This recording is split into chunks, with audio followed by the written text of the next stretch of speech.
मनुष्य का भाग्य कब लिखा जाता है? दोस्तों, क्या हमारा भाग्य जन्म से पहले ही लिखा होता है या वह हमारे कर्मों से निर्धारित होता है? दोस्तों, भाग्य हमेशा से ही एक चर्चा का विषय रहा है। बहुत से लोग मानते हैं कि हमारा भाग्य हमारे जन्म से पहले ही निर्धारित हो जाता है, जबकि औरों का मानना है कि मनुष्य का कर्म ही उसका भाग्य निर्धारण करता है।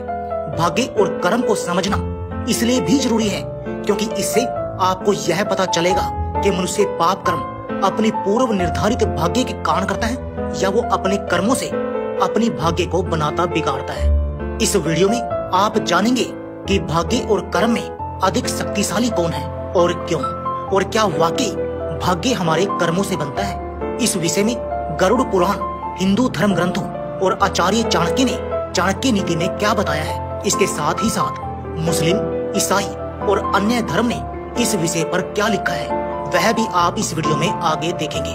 नमस्कार दोस्तों, स्वागत है आपका हमारे इस चैनल पर। आपसे अनुरोध है कि इस वीडियो को अंत तक जरूर देखें, साथ ही चैनल को सब्सक्राइब कर लें और कमेंट बॉक्स में जय श्री नारायण लिखकर परमात्मा को अपना आभार व्यक्त करें। दोस्तों, चलिए जानते हैं सबसे पहले गरुड़ पुराण में भाग्य को लेकर क्या लिखा गया है। पहले वह जानते हैं, इसके बाद आचार्य चाणक्य ने इस बारे में चाणक्य नीति में और भगवान श्री कृष्ण ने भगवत गीता में जो कहा है वह देखेंगे। हिंदू धर्म शास्त्रों में लिखा है कि मृत्यु के बाद केवल शरीर नष्ट होता है, लेकिन आत्मा कभी नहीं मरती। गरुड़ पुराण में बताया गया है कि कुल 84 लाख योनियों में सबसे श्रेष्ठ योनि मनुष्य की होती है। मनुष्य को उसके कर्मों के आधार पर मृत्यु के बाद अगली योनि प्राप्त होती है। इसका अर्थ हुआ कि मृत्यु के बाद आपका जन्म किस योनि में होगा यह पहले से ही निर्धारित है, अर्थात आप अपने जीवन में जिस तरह का कर्म करेंगे, मृत्यु के पश्चात उसी के आधार पर ही आपका अगला जन्म होगा। गरुड़ पुराण के अनुसार ऐसा व्यक्ति जो धर्म, वेद पुराण जैसे धार्मिक ग्रंथों का अपमान करता है, ईश्वर में विश्वास नहीं रखना और उनको अपशब्द कहता है, ऐसे नास्तिक व्यक्ति का अगला जन्म कुत्ते की योनि में होता है। जो लोग मित्र के रूप में शत्रु बने रहते हैं, पीठ पीछे धोखा देते हैं, उनका अगला जन्म इस धरती पर गिद्ध के रूप में होता है। अर्थात गरुड़ पुराण के अनुसार मनुष्य के द्वारा इस जीवन में जो कर्म किए जाते हैं, उस आधार पर उसका अगला जन्म और उस नए जीवन में मिलने वाले कष्ट व्यक्ति के जन्म से पहले ही निर्धारित हो जाते हैं। दोस्तों, आचार्य चाणक्य के अनुसार व्यक्ति अपने कर्मों से अपनी मृत्यु को भी प्रभावित कर सकता है। आचार्य चाणक्य ने चाणक्य नीति के श्लोक में बताया है कि किसी भी मनुष्य के भाग्य की 5 चीज माँ के गर्भ में ही तय हो जाती है। अर्थात इस धरती पर रहने वाले हर एक देहधारी प्राणियों की आयु, कर्म, धन, संपत्ति, विद्या और मृत्यु का समय, यह 5 चीज उसके भाग्य में इस समय लिख दी जाती है जब वह अपनी माँ के गर्भ में होता है। आचार्य चाणक्य के अनुसार किसी भी शिशु की आयु माँ के गर्भ में ही तय हो जाती है। बच्चा अल्पायु होगा या दीर्घायु, इस संसार में आ पाएगा या नहीं, यह सब माँ के गर्भ में ही तय हो जाता है।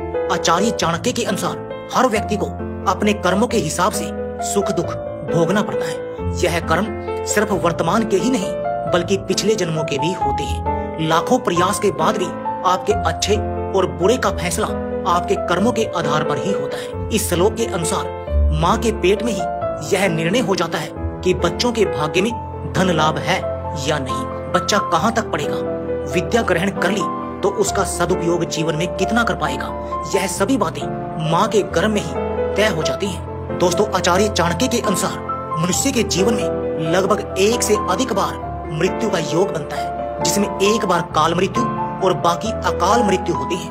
अकाल मृत्यु को कर्म और भोग से बदला जा सकता है, लेकिन काल मृत्यु को बदला नहीं जा सकता। दोस्तों, आप जानते हैं कि इस विषय में भगवान श्री कृष्ण ने गीता में क्या कहा है। दोस्तों, गीता में श्री कृष्ण ने बताया है कि मनुष्य का भाग्य किन चीजों से तय होता है। गीता के अनुसार मनुष्य अपने भाग्य का निर्माण खुद करता है। आज जीवन के हर एक कदम पर हमारी सोच, हमारा व्यवहार और हमारे कर्म ही हमारा भाग्य निर्धारण करते हैं। हिंदू धर्म शास्त्रों में भगवान श्री कृष्ण के जन्म की एक कथा बताई गई है, जिसमें कंस के लिए एक भविष्यवाणी होती है कि उसके भाग्य में देवकी की 8वीं संतान से वध होना लिखा है। यह भविष्यवाणी सच ना हो, इसके लिए कंस ने वह सब कुछ किया जो वह कर सकता था। दोस्तों, लेकिन अंत में कंस की मृत्यु उसके भाग्य के अनुसार माता देवकी की 8वीं संतान श्री कृष्ण द्वारा ही हुई। कंस को अपने भाग्य से बचने के लिए इतना सब कुछ करने की जरूरत नहीं थी। उसे सिर्फ अपना कर्म सुधारने की जरूरत थी जो उसके अधिकार में था। अगर वह अधर्म छोड़कर धर्म के मार्ग पर आगे बढ़ गया होता तो हो सकता है भगवान उसे क्षमादान दे देते, लेकिन वह अधर्म के मार्ग पर ही आगे बढ़ता गया और उन्हीं पाप कर्मों के कारण खुद ही मृत्यु को प्राप्त हुआ। दोस्तों, सनातन धर्म, शास्त्रों और पुराणों के अनुसार केवल कंस ही नहीं, इस संसार में जन्म लेने वाले हर प्राणी का भाग्य जन्म से पहले निश्चित होता है। कोई व्यक्ति कब जन्म लेगा, क्या करेगा और अपना पूरा जीवन कैसे व्यतीत करेगा, यह सब कुछ उसके जन्म से पहले ही निर्धारित होता है। इसके अनुरूप ही उसका अगला जन्म होता है। लेकिन इसका अर्थ यह नहीं है कि हम सब कुछ भाग्य पर ही छोड़ दें, क्योंकि भाग्य भी कर्म से बदला जा सकता है। हिंदू धर्म में भाग्य को प्रारब्ध कहते हैं। प्रारब्ध का मतलब है कि हमारा वर्तमान जीवन पिछले जन्मों में संचित किए गए सकारात्मक या नकारात्मक कर्मों का फल है। हिंदू पुराण कहते हैं कि हमारा भाग्य हमारे पिछले कर्मों से बनता है, परंतु यही भाग्य वर्तमान कर्मों से भी प्रभावित होता है। इसलिए हमें अपने कर्मों को सुधारने का प्रयास करना चाहिए और साथ ही अपने भाग्य को भी स्वीकार करना चाहिए। जो अपने कर्म पर अपने भाग्य से ज्यादा विश्वास करता है, ईश्वर उनके कर्म को ही नीति में बदल देते हैं। दोस्तों, इस दुनिया में कर्म को मानने वाले लोग कहते हैं भाग्य कुछ नहीं होता, और भाग्यवादी लोग कहते हैं किस्मत में जो कुछ लिखा होगा वही होकर रहेगा। पर क्या आपने कभी सोचा है कि कर्म और भाग्य में श्रेष्ठ कौन है? भाग्य और कर्म में से कौन ज्यादा महत्वपूर्ण होता है? यह एक बहुत ही विवादास्पद और व्यक्तिगत प्रश्न है। दोस्तों, भाग्य और कर्म को अच्छे से समझने के लिए पुराणों में एक कहानी का उल्लेख मिलता है। एक बार देवर्षि नारद जी वैकुंठ धाम गए। वहां उन्होंने भगवान विष्णु को नमन किया। नारद जी ने श्री हरि से कहा, प्रभु, पृथ्वी पर अब आपका प्रभाव कम हो रहा है। धर्म पर चलने वालों को कोई अच्छा फल नहीं मिल रहा। जो पाप कर रहे हैं उनका भला हो रहा है। तब श्री हरि ने कहा, ऐसा नहीं है देवर्षि, जो भी हो रहा है सब नीति के जरिए हो रहा है। नारद बोले, मैं तो देखकर आ रहा हूँ, पापियों को अच्छा फल मिल रहा है और भला करने वाले, धर्म के रास्ते पर चलने वाले लोगों को बुरा फल मिल रहा है। भगवान ने कहा, कोई ऐसी घटना बताओ। नारद ने कहा, अभी मैं एक जंगल से आ रहा हूँ। वहाँ एक गाय दलदल में फंसी हुई थी, कोई उसे बचाने वाला नहीं था। तभी एक चोर उधर से गुजरा, गाय को फंसा हुआ देखकर भी नहीं रुका। वह उस पर पैर रखकर दलदल लांघकर निकल गया। आगे जाकर चोर को सोने की मोहरों से भरी एक थैली मिली। थोड़ी देर बाद वहां से एक वृद्ध साधु गुजरा। उसने उस गाय को बचाने की पूरी कोशिश की, पूरे शरीर का जोर लगाकर उस गाय को बचा लिया। लेकिन मैंने देखा कि गाय को दलदल से निकालने के बाद वह साधु आगे गया तो एक गड्ढे में गिर गया। प्रभु बताइए, यह कौन सा न्याय है? नारद जी की बात सुन लेने के बाद प्रभु बोले, यह सही ही हुआ।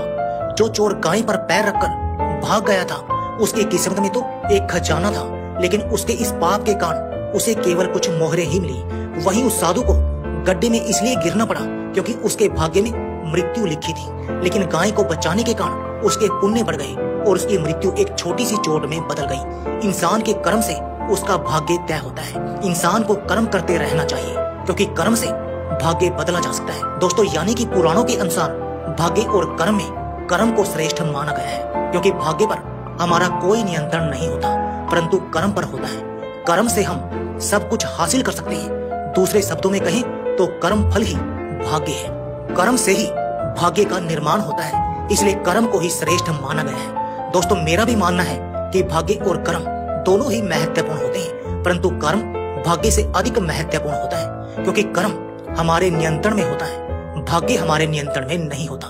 कर्म से हम अपना भाग्य सुधार सकते हैं, भाग्य से हम अपना कर्म सुधार नहीं सकते। यदि आप कड़ी मेहनत करके सफल होते हैं तो वह भी आपके कर्म के कारण ही